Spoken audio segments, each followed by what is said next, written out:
پیل کې د خبرونو سرټکي. د ریاست الوزرا د اداري مرستیال سره د مختلفو ولایتونو د علماو او مشرانو لیدنه. د معارف له وزیر لخوا پر معیاري اسلامي تعلیماتو ټینګار او د اسرائیلو د پوځ لخوا د 40 فلسطینیانو په شهادت رسېدل. د پاک الله په سپېڅلي نامه درنو لیدونکو سلام. د نن ورځ خبرونو ته ښه راغلاست. نن شنبه د 1403 کال د لړم 19مه نیټه ده. زه صادق فروتن یم. دا هم بشپړ خبرونه. د ریاست الوزرا اداري مرستیال مولوي عبدالسلام حنفي د هیواد له بیلابیلو ولایتونو له یو شمېر علماو او مشرانو سره وکتل. په دې غونډه کې عالمانو او مشرانو د اسلامي امارت چارواکو ته د خپلو ولایتونو د اقتصادي او ټولنیز وضعیت په اړه معلومات ورکړل او د اسلامي امارت له چارواکو یې وغوښتل چې پراختیایي چارو ته زیاته پاملرنه وکړي. په ورته وخت کې مولوي عبدالسلام حنفي وویل چې اسلامي امارت تل د خلکو لپاره د خدمتونو او هوساینې چمتو کولو لپاره کار کوي. هغه همداسې ډاډ ورکړ چې د تاسیساتو په پام کې نیولو سره به د دوی غوښتنې هم په پام کې ونیول شي. د پوهنې سرپرست وزیر مولوي حبیب الله آغا وویل چې د دغه وزارت موخه زده کوونکو ته د معیاري اسلامي زده کړو برابرول دي. مولوي حبیب الله آغا په یوه خبرپاڼه کې ویلي چې دغه موضوع د غزني ولایت د نور مدرسې له ښوونځي څخه د 370 تنو د فراغت په مراسمو کې تر بحث لاندې نیول سوې ده.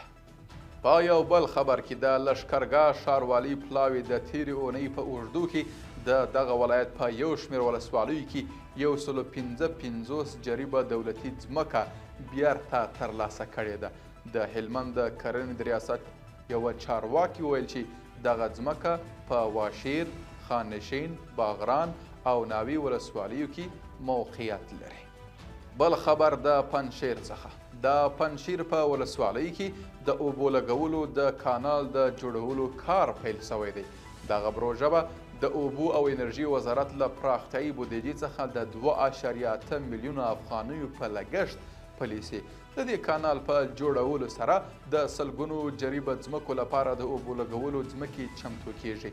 د دې کانال په جوړولو سره د سلګونو جریبه ځمکو لپاره د اوبو لګولو زمینه چمتو کیږي.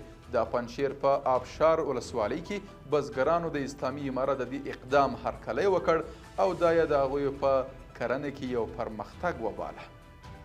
او په پای کې د غزې څخه. د غزې د روغتیا وزارت اعلان وکړ چې د غزې تړانګې په بیلابیلو برخو کې د اسرائیلي اشغالګرو لخوا د شپې په بریدونو کې 19 کسان په شهادت رسول سوي او له 120 څخه ډیر ټپیان سوي دي.